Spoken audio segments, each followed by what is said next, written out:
नमस्कार, मैं रचना शर्मा। चढ़ती कला टाइम टीवी देख रहे हैं सभी दर्शकों का स्वागत करती हूं। आप देख रहे हैं हरियाणा के समाचार। समाचारों की शुरुआत से पहले एक नजर आज की मुख्य सुर्खियों पर।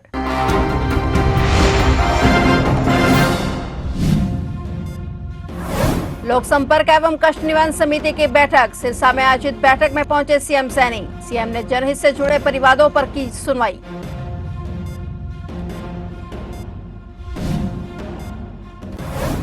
मुख्य डेरा बाबा भूमन शाह में योग का महाकुंभ। मुख्यमंत्री बोले योग से बनेगा नशा मुक्त हरियाणा। सिरसा में योग शिविर में शामिल हुए मुख्यमंत्री नायब सिंह सैनी। सीएम ने योग नशा मुक्त हरियाणा पर दिया जोर।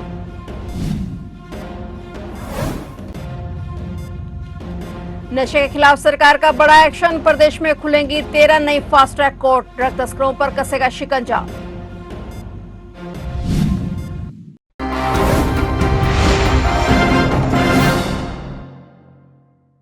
और अब समाचार विस्तार से।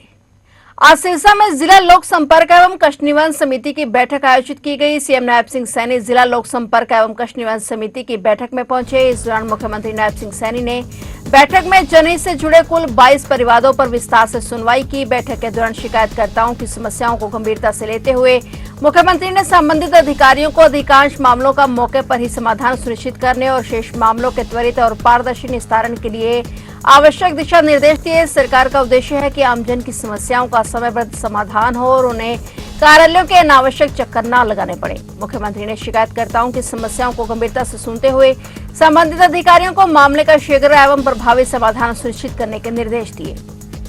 अंतर्राष्ट्रीय योग दिवस के उपलक्ष्य में सिरसा स्थित मुख्य डेरा बाबा भूमन शाह में भव्य योग शिविर का आयोजन किया गया। डेरा गदीश नशीन बाबा ब्रह्मदास के सानिध्य में आयोजित कार्यक्रम में हरियाणा के मुख्यमंत्री नायब सिंह सैनी मुख्य अतिथि के रूप में शामिल हुए। शिविर में सैकड़ों स्थानीय लोगों, सामाजिक संगठनों के प्रतिनिधियों और भाजपा नेताओं ने सामूहिक योगाभ्यास कर स्वस्थ जीवन का संदेश दिया। कार्यक्रम को संबोधित करते हुए मुख्यमंत्री नायब सिंह सैनी ने कहा कि आध्यात्मिक चेतना के केंद्र बाबा भूमन शाह के आश्रम में आकर मुझे अपार शांति और सकारात्मक ऊर्जा की अनुभूति हो रही है। यह स्थान मानव सेवा और आध्यात्मिक मूल्यों का प्रेरणा स्रोत है। योग केवल शारीरिक व्यायाम नहीं बल्कि शरीर, मन और आत्मा को जोड़ने वाली जीवन शैली है जो व्यक्ति को संतुलित और स्वस्थ जीवन जीने की प्रेरणा देती है। मुख्यमंत्री ने कहा कि प्रधानमंत्री नरेंद्र मोदी के कुशल नेतृत्व और प्रयासों के कारण आज पूरी दुनिया 21 जून को अंतर्राष्ट्रीय योग दिवस के रूप में मना रही है और भारत की प्राचीन योग परंपरा को वैश्विक पहचान मिली है। करोड़ों लोग इस अपनी दिनचर्या का हिस्सा बना चुके हैं। योग आज विश्व को स्वास्थ्य, शांति और सकारात्मक जीवन का संदेश दे रहा है। सीएम ने योग शिविर में सामूहिक योगाभ्यास के माध्यम से स्वस्थ समाज और नशा मुक्त हरियाणा का संदेश दिया।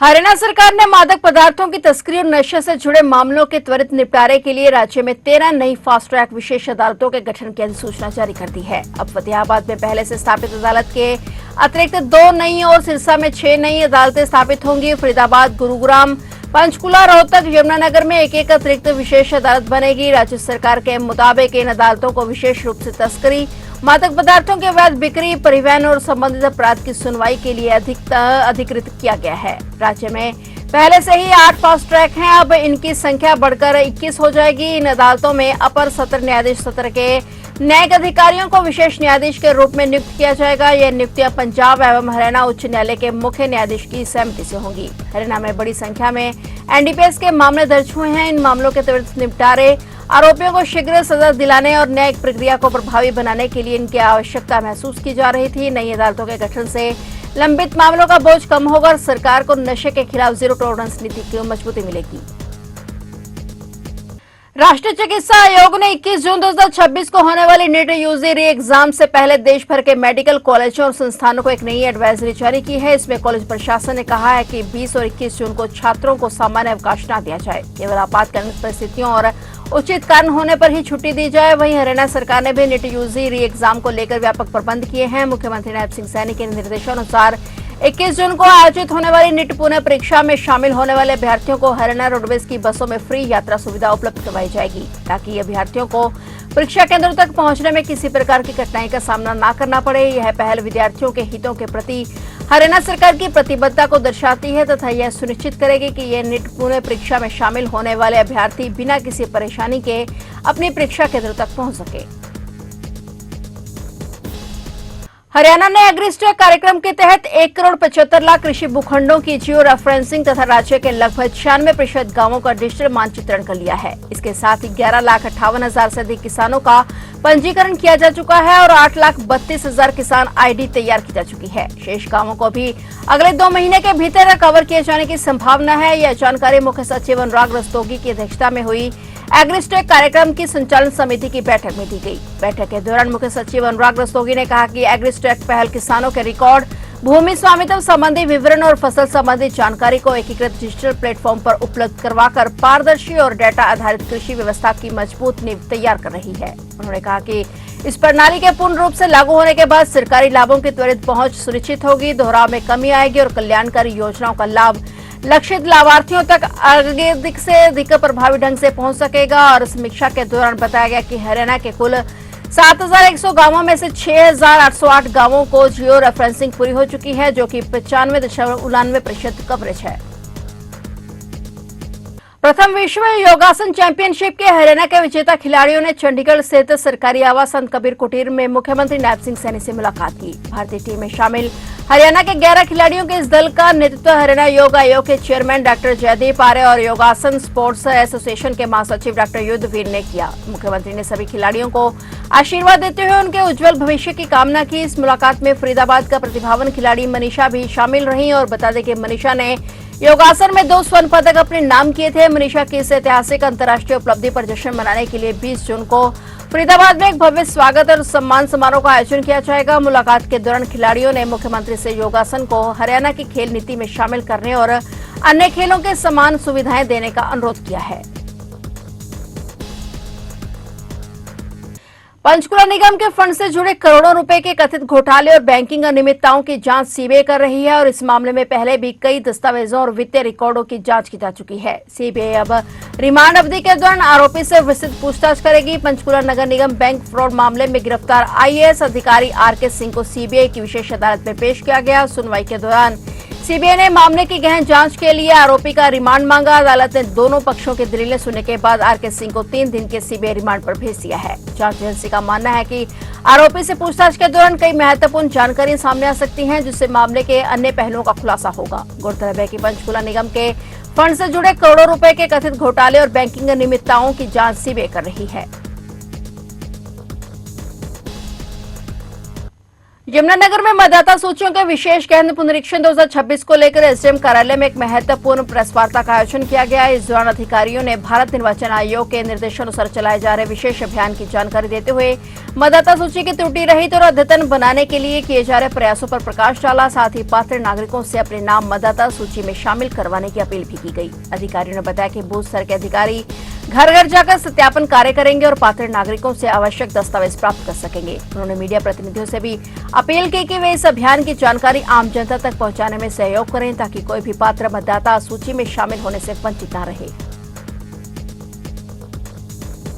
जैसा कि आप सभी को पता है कि अभी हरियाणा में इलेक्शन कमीशन ऑफ इंडिया की इंस्ट्रक्शंस के अकॉर्डिंग और चीफ इलेक्शन ऑफिसर हरियाणा के आदेशानुसार पूरे स्टेट में स्पेशल इंटेंसिव रिवीजन एसआईआर की एक्सरसाइज चल रही है। इसमें अभी हमारा जो फर्स्ट फेज है, अभी बीएलओज हर घर में जाके 15 जून से लेकर 14 जुलाई तक ये फॉर्म एन्यूमरेशन फॉर्म्स वो घर घर में दिए जा रहे हैं। ये सर्वे अभियान के साथ साथ इससे पहले हमने सभी बीएलओज की, बीएलएज की, सभी सुपरवाइजर्स की, एईआरओज की ट्रेनिंग हम करवा चुके हैं।